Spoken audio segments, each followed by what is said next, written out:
Welcome to this special edition of Campus Global. Today we have a very special guest, Professor Owen McIntyre from University College Cork, Ireland.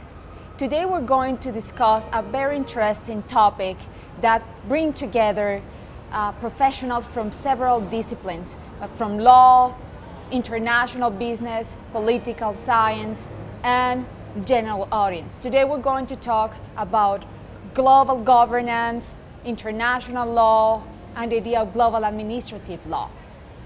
Professor, thank you for being here with us. Thank you for being here in EAFIT. Professor McIntyre is a very well-known expert in international environmental law and environmental governance. Professor, what is environmental governance and what is this general concept of governance? Well, to begin with the concept of governance, I suppose there isn't a formal definition, but governance includes all of the various rules and standards and the institutions that promote those rules and standards that hold to account all the various actors of different types who make administrative decisions that effectively produce regulation. Environmental governance then, of course, refers to the rules and standards and the institutions that make environmental regulatory decisions, that modify the behavior of actors, very often companies and international corporations, in terms of protection of the natural environment. Thank you very much. When you mention these concepts, we have to have in mind the issue of globalization. So how globalization stresses or influences this concept of global governance? Yes. Well, globalization has changed the way that economic actors operate. Supply chains are now global. Markets are now global. The vast majority of major companies, at least, and many smaller companies, actually work in a global market, in a global environment. They procure or source materials all over the world, and they try to sell their goods and services all over the world. So that presents a particular problem for regulation. Traditionally, regulation was carried out by state actors, but state actors can only regulate within their own borders, within their own boundaries. In a global world, other actors have stepped into that role as regulator. Sometimes these are formally constituted international bodies under the UN system, or they may be other types of actors, private actors, non-state actors without formal power. For example, civil society plays a key role in this. So global governance refers to the series of standards and rules and procedures and processes that regulate economic activity in that global space. Professor McIntyre, and is governance a theory, is a phenomenon? How this concept is also related to this idea of global administrative law? Well, I suppose governance is really a label to try to capture a very broad range of regulatory activity. Global administrative law then is not so much a theory as an observed phenomenon. And if I might explain the nature of that observation, if we start with the reality of globalization, that commercial activity is global, that the impacts of that activity are felt globally, across borders. Borders are increasingly meaningless to major multilateral corporations. But of course, regulatory standards are emerging. These regulatory standards may not be mandatory, they may be voluntary. Many companies sign up to governance paradigms such as the UN Global Compact or the OECD guidelines for multinational enterprises. But also, companies want access to markets. They want favorable treatment by consumers. They want consumers to understand that their product has been produced sustainably while respecting human rights and labor standards. So many other informal bodies in civil society, for example, provide labels and certification to assure consumers that these goods have been produced in a responsible way, in a sustainable way. Now, global administrative law is an analytical perspective, a lens, where scholars have observed that the elaboration of these new forms of regulatory rules, the application of these rules, the interpretation of these rules is increasingly subject to a number of values. And we're all familiar with these values. These values involve transparency, the rights of the public and civil society and others to participate in the decision-making processes, the reviewability of these decisions so that they can be challenged and appealed and checked, the accountability of the actors involved, that the regulatory standards themselves are proportionate and reasonable and fair. All of these values seem now to pervade the regulatory activity in this new global space. And the idea of global administrative law is basically an observed phenomenon. This has been noticed. Nobody is promoting the idea. Nobody is saying that this is a good idea, it's worthwhile, it needs to be promoted further. Simply watching what is happening, analysing the reality of the practice of global regulation. Let's address, according to your answer, these two issues. One issue is the role of the state. What is the role of the states in global governance and this multi-level scenario? And on the other hand, the role of non-state actors. Yeah. Because non-state actors are not of the same kind. We have multinational corporations, we have NGOs, we have civil society, and all of them interact in different way and in a different manner. Yes. The interaction is very complex and very interesting and quite different in different spheres of activity. The state remains a very, very important regulator. The state carries out a great deal of regulatory activity. So if you wish to carry on a particular type of activity within the state, you usually need some form of license or permit, some form of legal permission. However, that only regulates those activities that you carry out within those borders. There are many other aspects of the activity of a corporate actor which are not within those borders. For example, the raw materials or the components that help to that go into the manufacturing of a car, or to producing energy, or producing food products, will often come from many other parts of the world. In these other parts of the world, the state may not be have as much capacity. The state may not have the resources to regulate effectively. There may be, or there is the danger of environmental damage, of human rights abuses, of bad labour practices. And so consumers would like to be reassured very often that the product that they consume, the clothes that their children wear perhaps, have not been produced by another child under very difficult conditions in a lower developed country. So the state will not easily have a role in managing those supply chains, but civil society may have a role. Civil society may be able to investigate the conditions under which goods are produced and may be able to certify those that are produced in the best way, so that with consumer pressure, people may choose those products that have the least adverse impacts. The state may permit this activity, it may be a partner. Quite often the state can be a partner with private entities in producing regulation. If we look at the regulation of professions over the years, professions have traditionally regulated themselves, but often with the authority of the state under legislation. So we have hybrid arrangements. It may be completely civil society, a private actor. It may be a corporate entity that has its own highly developed CSR, corporate social responsibility policies. Again, these are measures, regulatory activity by a private actor. It may be hybrid arrangements in partnership between state actors and corporate or civil society actors. Or of course it may be the traditional state actor that is acting either on its own or within an intergovernmental body to produce rules at a regional or even global level. We have bodies such as the World Health Organization, which produces standards for the quality of drinking water. Of course, that's an international body. States are members and states act through it, but it produces global standards for safe drinking water. So there is a huge diversity of types of arrangements.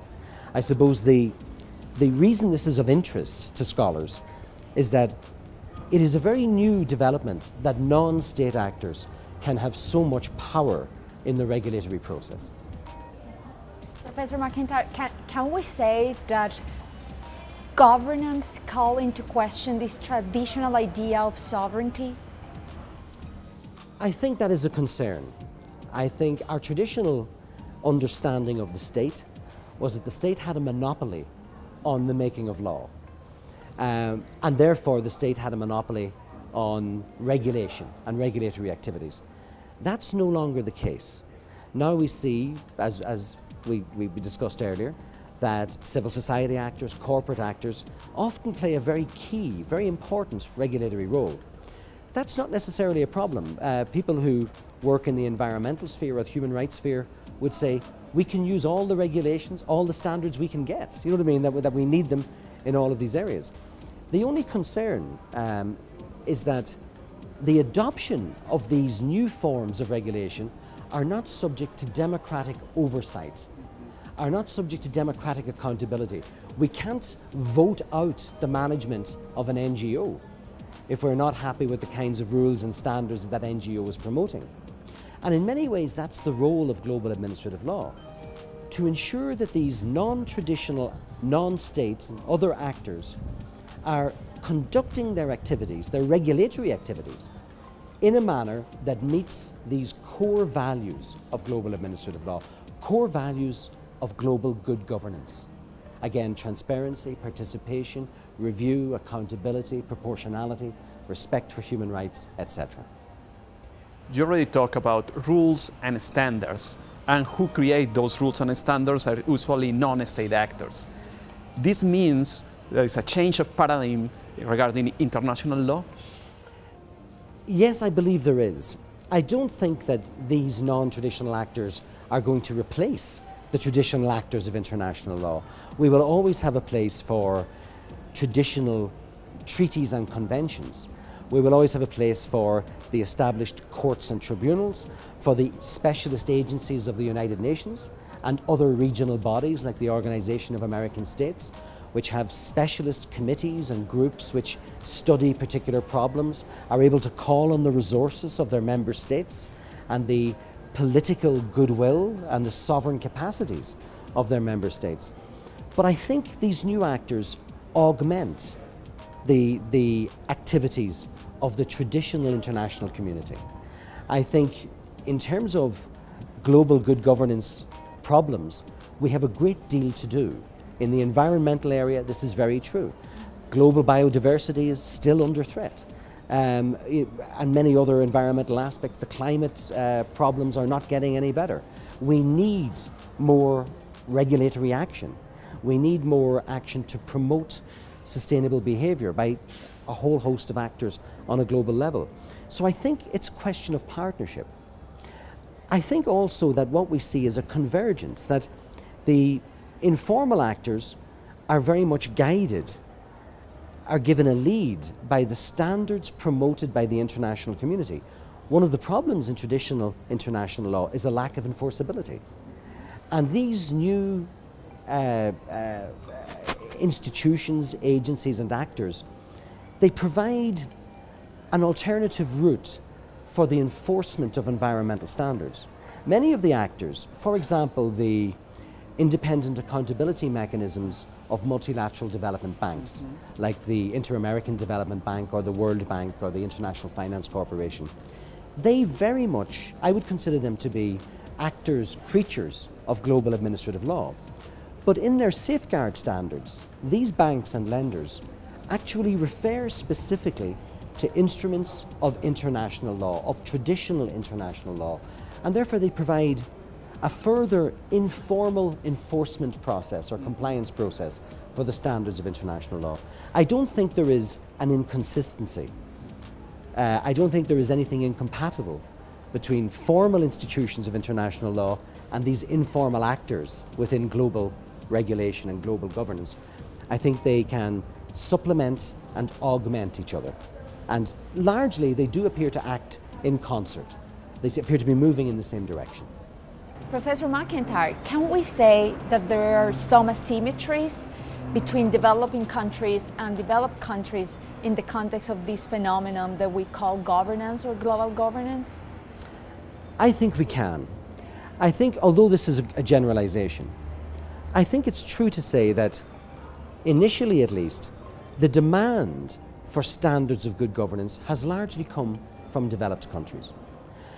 However, the need for these governance practices is often most apparent in developing countries because the state is often quite weak within those developing countries. It may not have the capacity to regulate effectively, or as effectively as one would wish. And so therefore the demands of consumers, civil society and other actors in the developed world helps to promote those standards, often through informal actors in the developing world. I think, to use an example that we cited earlier, as a parent myself, I do not want to buy training shoes for my children that have been made by other children in appalling conditions.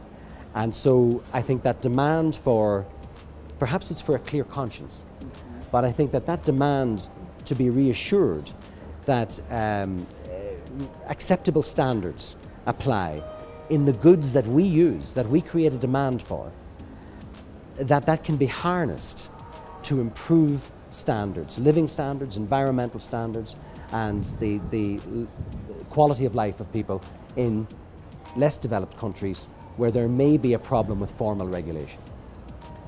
So if that's the kind of asymmetry or symmetry, I should say, I think there is. But in this relation, the multinational corporations also play a role. I mean, you already mentioned there are, in some cases, they promote development, they are strong economic agents, but at the same time, some of these multinational corporations stay on the limit of the border of the transgression or violation of human rights. This is true. This is absolutely true. But I think that the development of a culture of global governance makes that more difficult to do. I think that we now expect of major international corporations, and even more so, of the brands that they represent, the brands that we as consumers would like to trust. I think that we expect that they should do rather more than the bare minimum. I think we would expect that in those brands we expect that they are quality brands. What do we mean by quality? That they work as they should, that they last well, also perhaps that no child labour has been employed, that no environmental degradation has been caused. So I think that the culture, and it is an emerging culture of good governance, is very important in that. Having said that, it's very important to point out that many corporations have been at the forefront of advancing the standards of good governance. They have gone further than they are required by regulation, either in their home country or in developing countries. They have tried to, within the limits of remaining profitable, they have tried to advance corporate social responsibility standards. They have tried to improve the conduct of their suppliers and other partners with whom they work. And I think we should give credit to that. Of course, many corporations are very concerned with managing risk, with protecting their reputation, with protecting their brands. So it's a longer term concern for their profitability. And if that improves environmental, social and other standards around the world, I would welcome that. Professor McIntyre, perhaps this phenomenon will be the opportunity also, or will give several opportunities for different professions, different disciplines to come together and analyze different aspects or different challenges involved in this phenomenon. What are your thoughts about this issue? I think this is very true. I think that in many regards, this is as yet an understudied phenomenon. I think it's really important that scholars within business schools, within law schools, that we study the phenomenon of governance, that we seek to understand how it works. We seek to understand how effective the standards we want to see employed actually are at improving quality of life and improving environmental outcomes. I think as a lawyer myself, as an academic lawyer and as a lawyer who works in practice in consultancy, I think we need to understand the relationship between formal laws and informal laws. We need to understand the processes by which these formal laws are developed. We have to make sure that these informal laws are not compromising the rights of actors, that they are applied fairly, honestly, evenly, and in a way that does not block market access to small companies perhaps. That we do not allow it to become too expensive or too administratively difficult to use these systems. I think there's a great deal we have to do to manage this entire process. First of all, to recognize its importance, the significance of the impact of these, particularly the new informal standards of governance. And then to understand the processes, the mechanisms by which they develop and are applied. And then maybe to understand how they can work more effectively, how we can ensure that the interests of all stakeholders in the global economy are protected. I think there's a great deal of work to do for people in all professions, in many aspects of business, in the accounting, in marketing, in law, in economics. I think there's a huge amount of work. And I think a lot of this work must be transdisciplinary and multidisciplinary. I think it really does need a new approach from the traditional discipline-specific approach that much of our research in these areas has been conducted. Thank you very much, Professor McIntyre, for being here with us in this special edition of Campus Global. And thank you, everybody, for watching this interesting show, this interesting edition of Campus Global, exclusively dedicated to global governance. Thank you, Anna. Thank you.